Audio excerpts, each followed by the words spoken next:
licenciado en Filosofía por la Universidad de los Andes. Además, es profesor en el Seminario de San Pedro de San Bernardo y de la Comuna de San Bernardo, y además es profesor de Filosofía del Derecho en la Facultad de Derecho de la Pontificia Universidad Católica de Chile.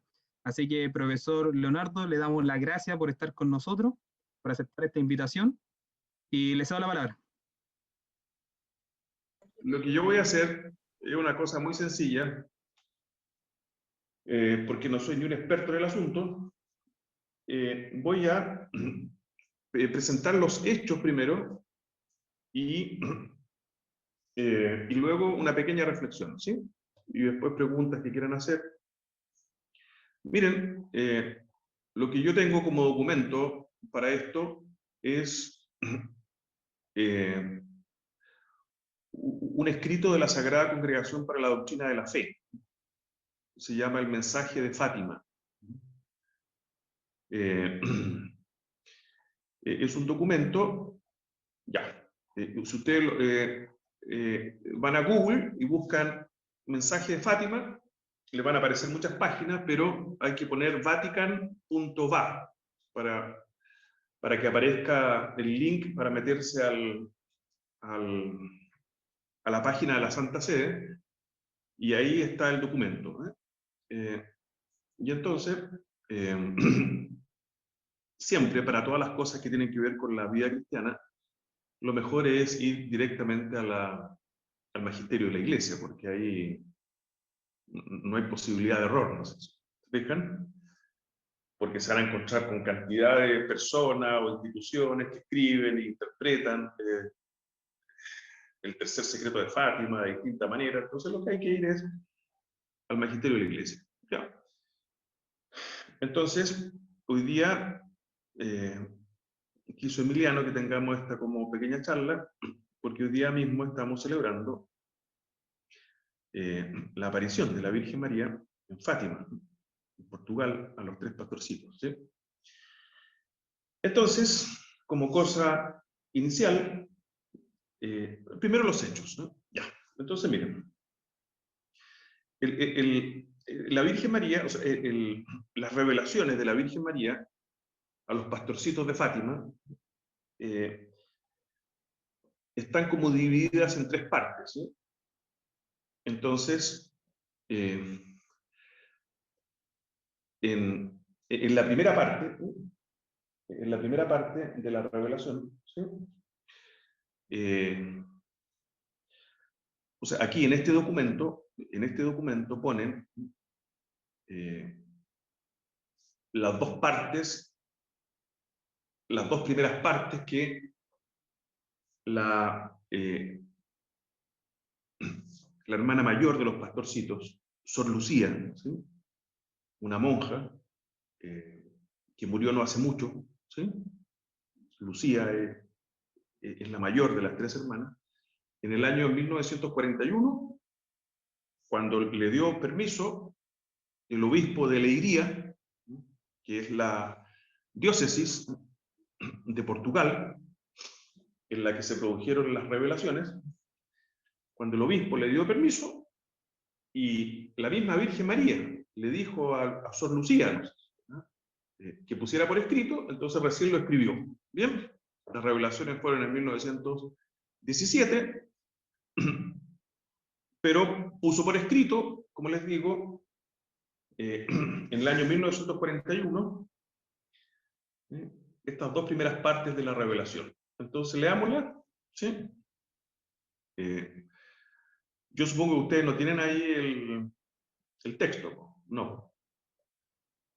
Es difícil que lo tengan, ¿sí? Ya. Entonces voy a leer el texto, ¿sí?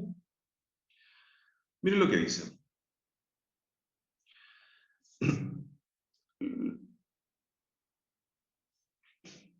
En la primera parte hay una revelación del infierno, una visión del infierno, ¿no? Dice, así escribe Sor Lucía: Nuestra Señora nos mostró un gran mar de fuego que parecía estar debajo de la tierra.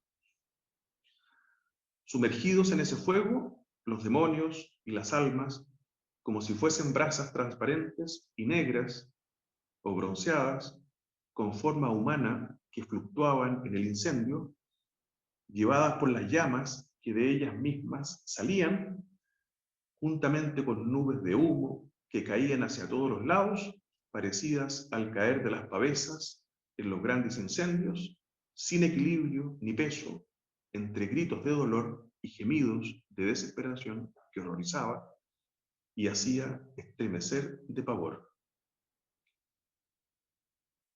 Los demonios se distinguían por sus formas horribles y asquerosas de animales espantosos y desconocidos, pero transparentes y negros. Y entonces, eso es lo que vieron. Esto es una visión que tuvieron, una revelación que les hace la Virgen María, ¿sí? Y que está aprobada por la Iglesia. No es cualquier visión, ¿no? ¿Se fijan? Y entonces se describe el horror del infierno, ¿sí? En el que hay demonios y almas de hombres condenados, ¿sí?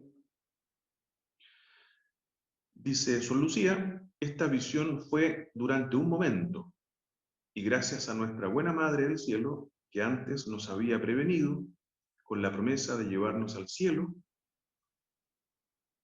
De no haber sido así, perdón, esta visión fue durante un momento, y gracias a nuestra buena Madre del Cielo, que antes nos había prevenido con la promesa de llevarnos al cielo. La Virgen les había prometido que irían al cielo, ¿no?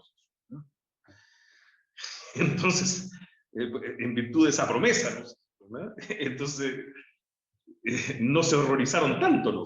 Porque vieron lo que sucede con los condenados. Pero ya la Virgen les había dicho, ¿no? En ocasión anterior, les había dicho que ellos irían al cielo. Y entonces continúa Sor Lucía, dice, de no haber sido así, creo que hubiéramos muerto de susto y pavor. Ya.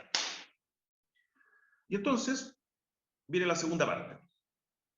Inmediatamente levantamos los ojos hacia Nuestra Señora, que nos dijo con bondad y tristeza al mismo tiempo: visteis el infierno, a donde van las almas de los pobres pecadores.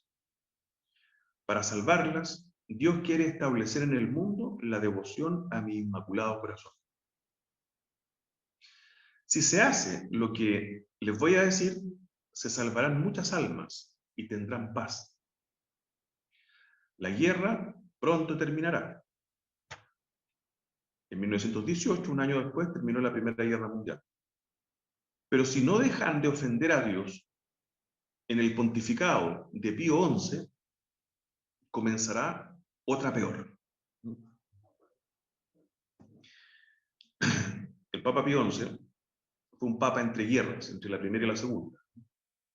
La primera termina en el 18, la segunda empieza en el 39. El Papa Pío XI había dicho, ¿no?, cuando todo el mundo pensaba que no iba a haber más guerra después del horror de la Primera Guerra Mundial, el Papa Pío XI dijo que el Papa Pío XI dijo, ¿no?, todos piensan que no habrá más guerra, pero habrá más guerra.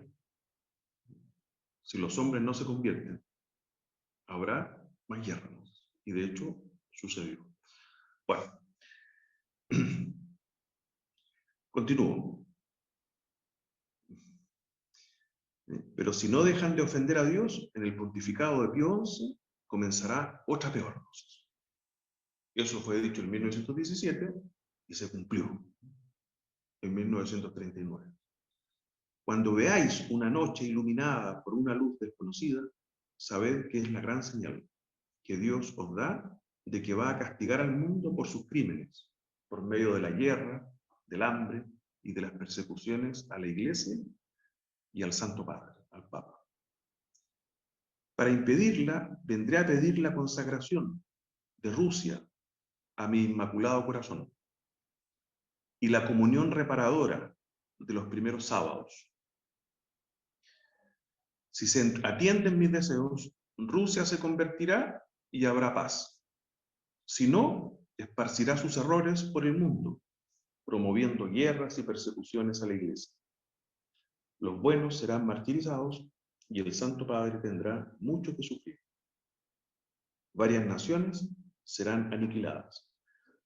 Por fin, o finalmente, al final, mi corazón inmaculado triunfará. El Santo Padre me consagrará a Rusia, que se convertirá y será concedido al mundo algún tiempo de paz. Algún tiempo de paz. Eso, señores, es lo que le dice la Virgen a los pastorcitos. Le muestra el horror del infierno, que era necesario, pero no. Esto que le dice la Virgen María a los pastorcitos se lo dice a todos los hombres, porque esto estaba para que todos los hombres lo conocieran. Se nos dice a todos. Y entonces lo primero es mostrar la realidad del infierno, como el castigo debido por el rechazo de Dios, por el pecado como rechazo de Dios. ¿Sí? Y luego se muestra como madre, intercesora, ¿sí? Y nos dice que Dios ha establecido una manera por la cual los hombres se conviertan. ¿Sí? Y esa manera es la devoción a su inmaculado corazón, la devoción al corazón de María. ¿Bien?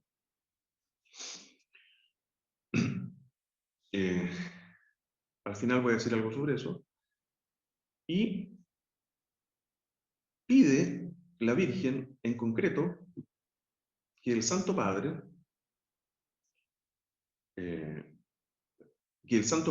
le consagre a Rusia, ¿verdad?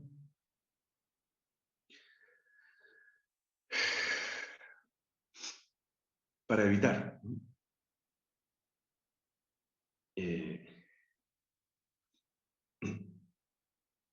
muchos males, ¿verdad? Que se producirán. No por Rusia en cuanto Rusia, ¿no?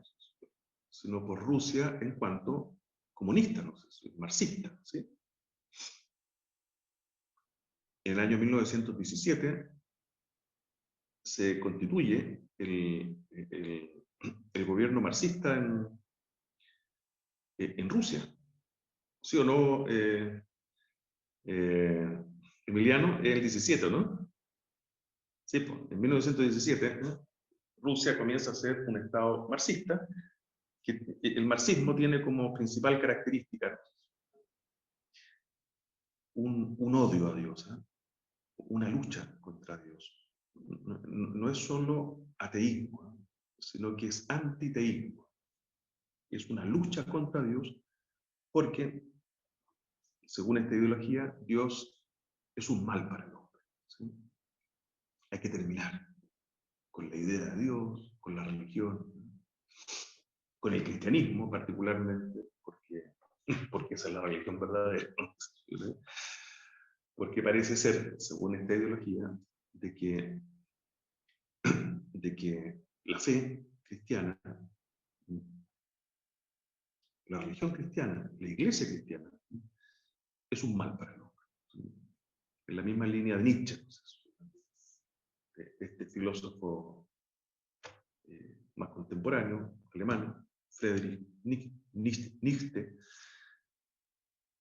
Nietzsche, perdón, que decía que hace falta que Dios muera para que el hombre viva. Bien, la religión, la fe cristiana es como el opio del pueblo, es lo que tiene al hombre como alienado, fuera de sí, como volcado sobre creencias que no tienen ninguna realidad. Entonces el hombre está como babeándonos en la historia, ¿sí? Creyendo en esas cosas, ¿sí? Esperando un mundo feliz después de la muerte, y entonces, por eso mismo, no se dedica el hombre, ¿no? A realizar él por sí mismo, por su propia fuerza, ¿no? El paraíso en la tierra, ¿no? sociedad sin clase, ¿no? El marxismo es un mesianismo, pero invertido, ¿no? Lo esencial del marxismo es el hombre, solo por sus fuerzas, solo, sin Dios, tiene que realizar la perfección en la tierra. Bueno, y entonces por eso es que la Virgen María le pide que el Papa le consagre Rusia a su Inmaculado Corazón. Y también dice todas las persecuciones, ¿verdad?, que se darán, todos los males, ¿eh?, que se darán en la tierra, ¿eh?, como consecuencia del olvido de Dios, del rechazo, ¿eh?, en general, del rechazo del hombre a Dios. ¿Sí? Ya. Bueno, y entonces, y ustedes saben, no sé si saben, que la tercera parte del secreto se conoció no hace mucho. El Papa Juan Pablo II, ¿eh?, sobre todo después del atentado que sufrió en 1981, vio que era conveniente que se revelase la tercera parte de esta revelación de la Virgen, que se conoce como el tercer secreto de Fátima, y sobre el cual se han especulado cantidad de cosas rarísimas. Y entonces leamos rápidamente la tercera parte, ¿eh?, del secreto, o de la revelación, de esta revelación de la Virgen a los hombres. Dice: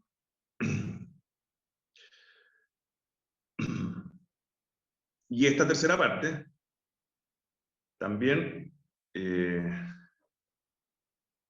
la escribió Sor Lucía solamente cuando el obispo le dio permiso. O sea, y eso es lo propio de los santos, es la obediencia a la Iglesia. Y cuando la Virgen María le dijo claramente que sí tenía que escribirla. Entonces, ya. Y entonces, esta es la tercera parte de la revelación, ¿no? Después de las dos dice, ¿eh?, Sor Lucía, después de las dos partes que ya he expuesto, hemos visto al lado izquierdo de Nuestra Señora, un poco más en lo alto, un ángel con una espada de fuego en la mano izquierda. Centelleando, emitía llamas que parecía iban a incendiar el mundo, pero se apagaban al contacto con el esplendor que Nuestra Señora irradiaba con su mano derecha dirigida hacia él, hacia el ángel. El ángel, señalando la tierra con su mano derecha, dijo con fuerte voz: penitencia, penitencia, penitencia. Penitencia significa volver a Dios. Y vimos en una inmensa luz que es Dios. Algo semejante a como se ven las personas en un espejo cuando pasan ante él. A un obispo, vimos, a un obispo vestido de blanco. Hemos tenido el presentimiento de que fuera el Santo Padre. También a otros obispos, sacerdotes, religiosos y religiosas, subir una montaña empinada, en cuya cumbre había una gran cruz de maderos toscos, como si fueran de alcornoque, con la corteza. El Santo Padre, antes de llegar a ella, atravesó una gran ciudad, medio en ruinas y medio tembloroso, con paso vacilante, apesadumbrado de dolor y pena, rezando por las almas de los cadáveres que encontraba por el camino. Llegado a la cima del monte, postrado de rodillas a los pies de la gran cruz, fue muerto por un grupo de soldados que le dispararon varios tiros de arma de fuego y flechas. Y del mismo modo murieron unos tras otros los obispos, sacerdotes, religiosos y religiosas, y diversas personas seglares, hombres y mujeres de diversas clases y posiciones. Bajo los dos brazos de la cruz había dos ángeles, cada uno de ellos con una jarra de cristal en la mano, en las cuales recogían la sangre de los mártires y regaban con ella las almas que se acercaban a Dios. Y esa es la tercera parte de la revelación de Fátima. Bien. Entonces, esta tercera parte la puso por escrito Santa Lucía en 1900, o sea, Sor Lucía, perdona, no es santa. O es santa, no sé si está beatificada o canonizada, la verdad es que no sé. Bueno, Pienso que Sor está Lucía beatificada, no sé si santa. ¿es beata ya? Yo creo ¿Sí? que es beata, ¿o no? Sí, yo creo que es beata, Ya. pero no sé si santa. Ya. Esta tercera parte fue escrita en 1944. En 1959, la tercera parte fue entregada a la Santa Sede eh, por instrucción. Bueno, fue entregada a la Santa Sede y leyó esta tercera parte Juan 23, que es santo, me parece, ¿no? San Juan 23. Y San Juan 23 la devolvió a la Santa Sede y no quiso revelar el secreto. En 1965 fue leído por Pablo VI, papa que está en proceso de beatificación, o no, ya es beato ya, o santo Pablo VI. Parece que ya está canonizado, sí, Santo. Pablo VI está canonizado. ¿Sí? Sí. Y Pablo VI tampoco quiso revelar la tercera parte del misterio, o sea, de la revelación. El 13 de mayo de 1981 lo leyó Juan Pablo II, inmediatamente después del atentado. ¿Se acuerdan? En 1981 fue cuando el turco Ali Arca le disparó, no sé, ¿no? Y entonces, inmediatamente pensó Juan Pablo II en el tercer secreto, ¿no?, de Fátima, y entonces lo pidió y lo leyó, ¿sí? Y entonces, el Papa Juan Pablo II, San Juan Pablo II, consagró en el año 1981 el mundo al corazón de María. En el año 1981 lo consagró. Y entonces quiero leerles esa primera consagración que hizo. Muy corta, decía esto. En 1981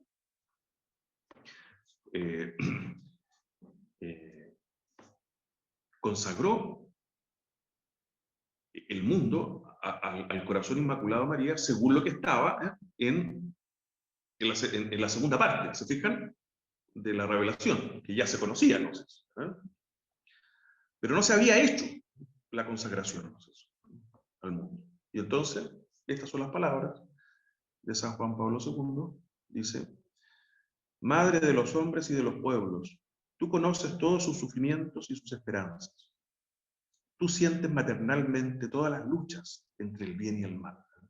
Tú sientes maternalmente, en madre, todas las luchas entre el bien y el mal, entre la luz y las tinieblas que sacuden al mundo. Acoge nuestro grito dirigido en el Espíritu Santo directamente a tu corazón y abraza con el amor de la madre y de la esclava del Señor a los que más esperan este abrazo, y al mismo tiempo a aquellos cuya entrega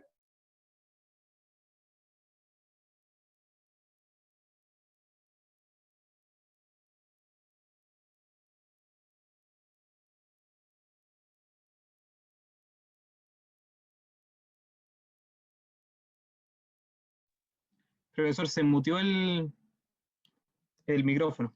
se cortó. Sí. ¿Ya? Se cortó desde la parte Dice, que dijo que sentía maternalmente el bien y el mal, o algo así, era la lectura. ustedes saben cuánto amó San Juan Pablo II a la Virgen, ¿o no? Cuánto la amó, no sé si. Y cuánto amó la Virgen a Juan Pablo II, una cosa impresionante. Y efectivamente, como se aparece en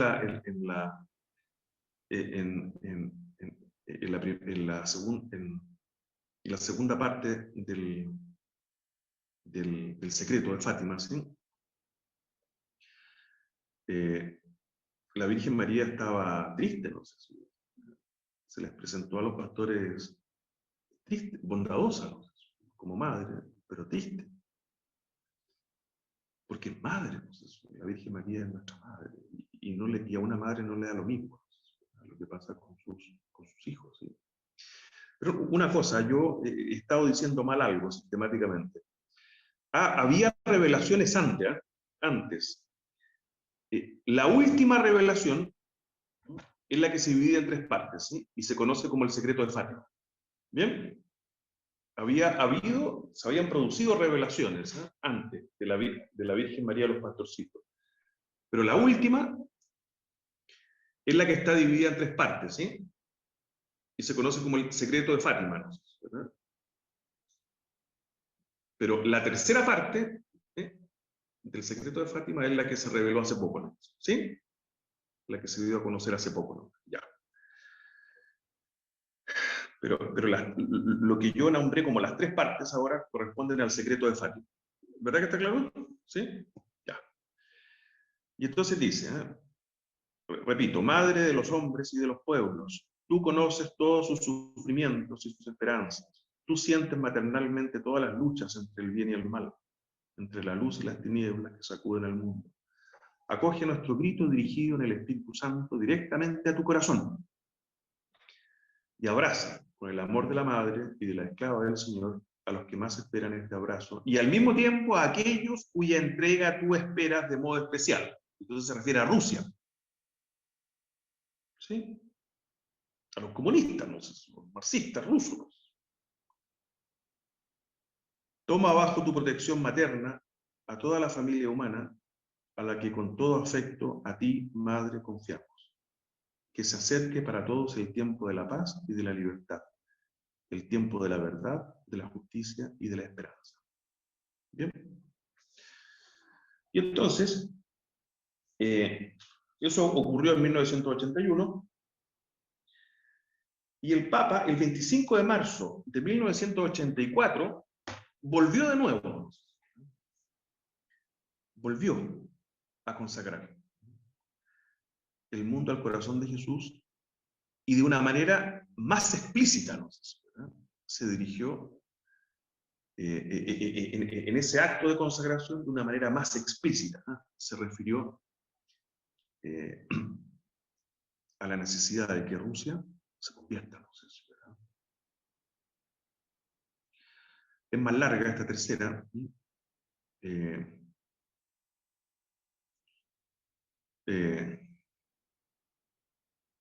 Esta tercera parte es como más larga, me va a tomar más tiempo leerla, ¿sí?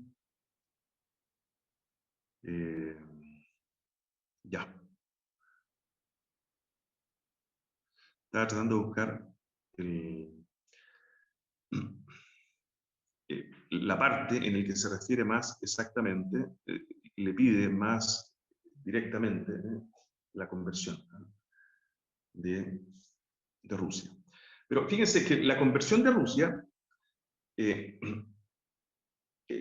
la consagración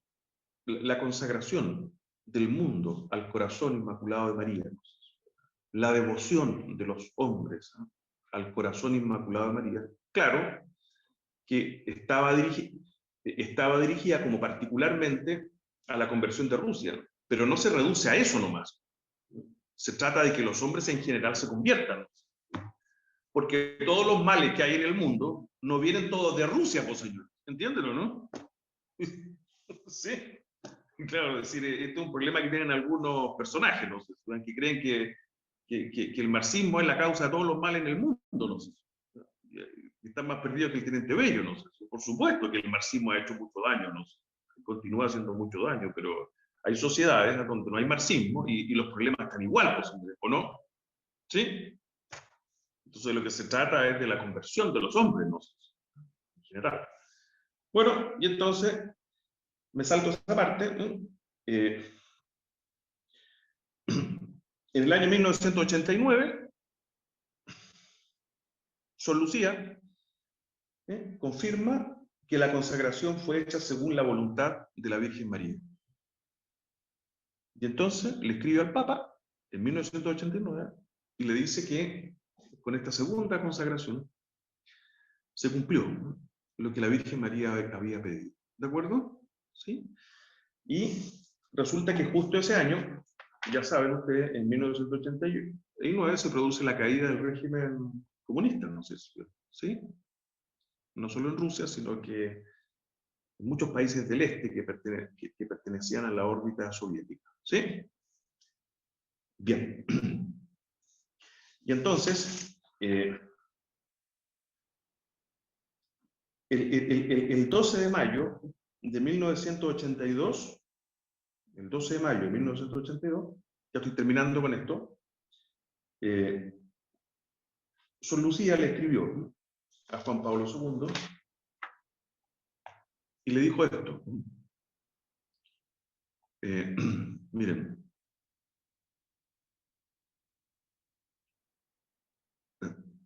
eh,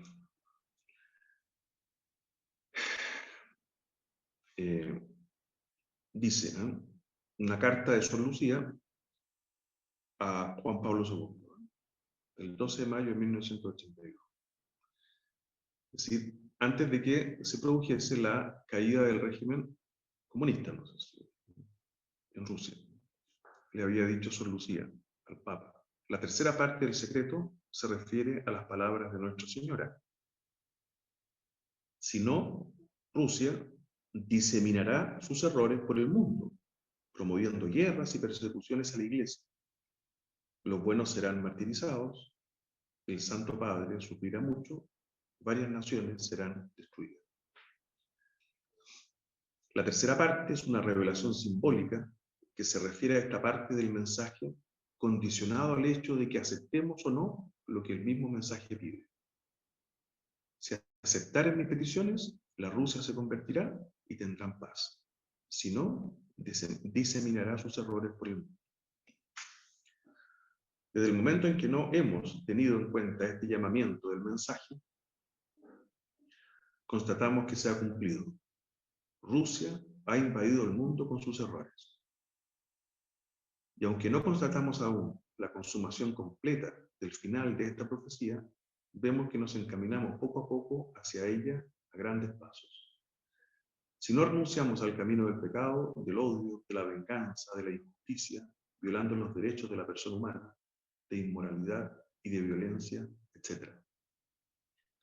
Y no digamos que de este modo es Dios quien nos castiga, al contrario, son los hombres que por sí mismos se preparan el castigo. Dios nos advierte con premura y nos llama al buen camino, respetando la libertad que nos ha dado. Por eso los hombres son responsables. Es decir, se produjo, efectivamente, ¿no? Entre 1917 y 1989, ¿no? Cantidad, ¿no? De daño, ¿no? De expansión por el mundo, ¿no? Del marxismo. Ya saben ustedes la guerra civil española, qué sé yo, lo que sucedió en, bueno, en cantidad de partes, no sé si, del mundo donde se persiguió a la iglesia de modo cruento. Cantidad de mártires, no solo consagrados religiosos, sino que laicos, muertos a manos del marxismo, ¿no? Es impresionante. No sé si ustedes saben que en el siglo XX, esto es un dato duro, lo ha dicho la Iglesia oficialmente, en el siglo XX ha habido más mártires que en toda la historia de la Iglesia, ¿no? Desde el siglo I en adelante. Es impresionante, ¿no? La cantidad de mártires que hay en el siglo, que hubo en el siglo XX, impresionante. Y la mayor cantidad de mártires, de hombres matados, ¿no? Que sufrieron la muerte violenta a causa de su fe en Jesucristo, fue en el siglo XX principalmente por el fascismo. Ahora en el siglo XXI hay cantidad de mártires que están viniendo por otro lado ahora, han visto, ¿no? Por el lado de estos radicales musulmanes, no sé, ¿verdad? Que están matando y matando, no sé, a cristianos, ¿no? En África, en Asia, no sé, es muy impresionante, no sé. Bueno, entonces,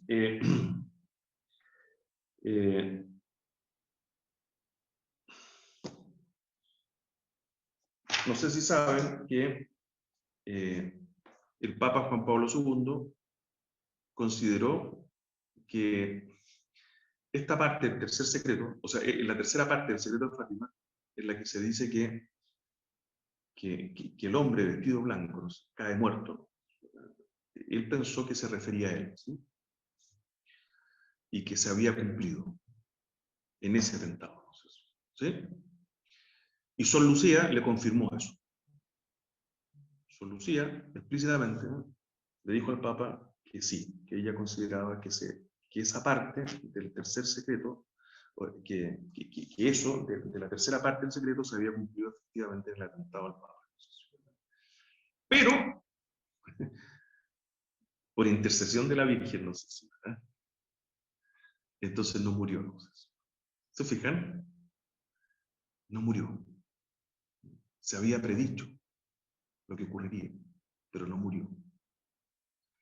Porque ustedes saben que el Papa Juan Pablo II tenía clarísimo que había sido la Virgen María la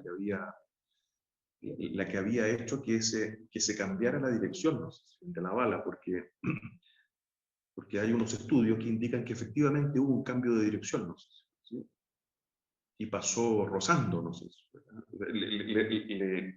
le hizo una herida en una mano y pasó rozando por un órgano vital, no sé el detalle, pero y el Papa Juan Pablo II, así oficialmente, ¿no?, dice que fue ella, ¿no?, la que lo salvó de la muerte, ¿sí?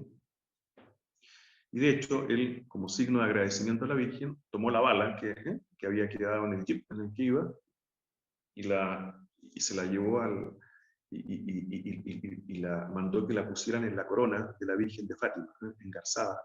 Entonces, en la imagen de la Virgen, en su corona, ¿sí?, está la bala, no sé si, ¿verdad? Y como un signo de agradecimiento, ¿sí?, a la Virgen. Ya.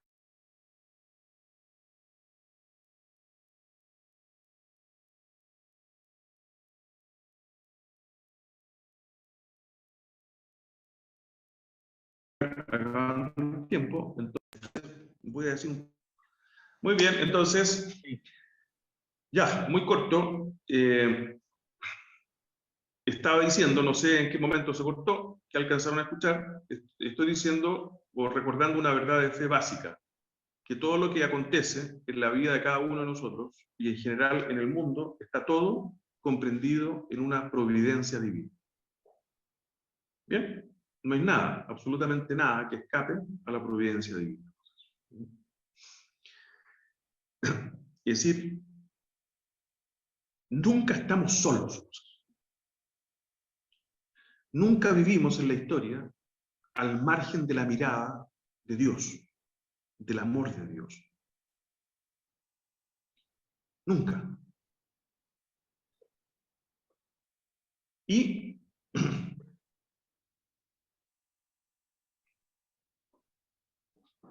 Él interviene en la historia. Es decir,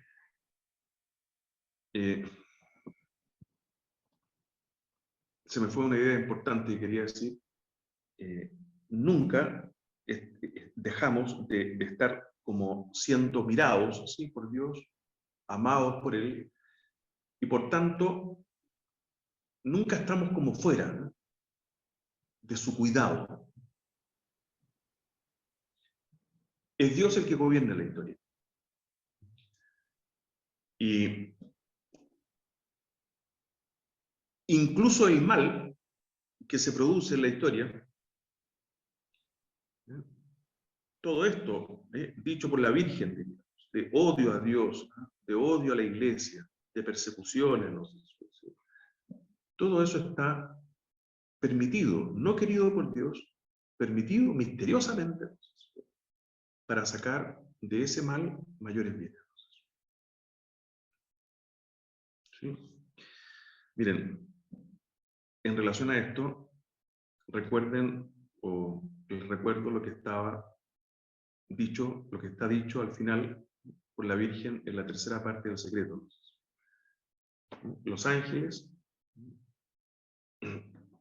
con 2 jarras de cristal, recogían la sangre de los mártires y con ella rociaban, ¿sí?, a los que se acercaban a Dios. Miren, Tertuliano lo dijo muy bien en su tiempo, un escritor cristiano: la sangre de los mártires es semilla de cristianos. La iglesia, en sus comienzos, fue fecunda, no sé, se producían conversiones en masa, en gran parte por el martirio, el testimonio de hombres que amaron a Dios, ¿no?, hasta la muerte, ¿sí?, hasta incluso dar la vida. En el Apocalipsis se dice que lo que contribuirá especialmente a ese triunfo de Dios en la historia que tiene que dárselos, a la plenitud del triunfo, ¿no?, de Jesucristo sobre el pecado, ¿verdad?, que es algo que tiene que darse mediante su iglesia en la historia, ¿sí? En el Apocalipsis se dice que eso se realizará con la cooperación, ¿sí?, eficacísima de los santos de los últimos tiempos, ¿sí? Hombres que, en virtud de un amor muy grande a la Virgen, ¿sí?, muy importante, serán hombres que amarán a Dios hasta la muerte. Y eso cooperará eficazmente, entonces, a la renovación del mundo, a esa plena renovación del mundo que tiene que darse. ¿Sí? Ya. Y entonces, una segunda cosa que quiero señalar es muy obvia, no sé, que la Virgen nos ama, ¿no?, que es madre. La Virgen es verdaderamente madre nuestra, ¿verdad? La Virgen nos ama como hijos muchísimo más que la mejor madre del mundo puede amar a sus hijos. Es un amor que está a otro nivel, no sé, ¿sí? Y entonces, vela por nosotros y tiene un poder que Dios ha querido que tenga, no sé, un poder intercesor, ¿se fijan? Pues acuérdense lo que aparece en la tercera parte del secreto, ¿verdad? El ángel, con la espada resplandeciente, el ángel actúa en nombre de Dios, no sé, ¿verdad? Y entonces está como dispuesto a destruir el mundo, no sé, ¿verdad?, a llenar el mundo de fuego, a castigar radicalmente a los hombres, ¿verdad? Y es la mano de la Virgen María, no sé, la que impide que eso se produzca, no sé, ¿sí? Porque ella, porque es madre, no sé, de Dios, madre de Cristo, tiene un poder incomparable, no sé, de intercesión, ¿sí? ¿De acuerdo? Y eso para nosotros es un motivo grande de esperanza, no sé. Lo último que digo, muchos santos muy importantes han dicho, y es algo coherente, congruente con el plan de Dios en la historia, que la renovación del mundo, el triunfo pleno de Cristo y de su iglesia en el mundo, se va a realizar mediante María. No que María sea la redentora, porque la Virgen no es la redentora, pero con la intercesión de la Virgen María. Porque así como Jesucristo vino por primera vez al mundo mediante una mujer, que es su madre, entonces parece de toda lógica, y así lo está en la tradición de la Iglesia, que la segunda venida de Cristo, con la cual se va a consumar su obra de la redención, tiene que ser también a través de María, ¿sí? Y entonces parece que está en el plan de Dios el que la Virgen María ocupe un lugar muy importante, no sé, decisivo en la historia, ¿sí? Decisivo, no sé. Y por eso la petición de consagrarnos a su corazón de madre. Los santos de los últimos tiempos, aquellos que están llamados hacia el final de la historia a amar a Dios, ¿sí?, con una fidelidad tal, que estén dispuestos a dar la vida, van a ser santos muy hijos de María, que viven muy íntimamente unidos a la Virgen. Entonces, y de ahí, en virtud de esa íntima unión como hijos con la Virgen, entonces tendrán esa eficacia, entonces, ¿sí? Esa eficacia martirial, entonces, propia de los mártires, de los últimos tiempos.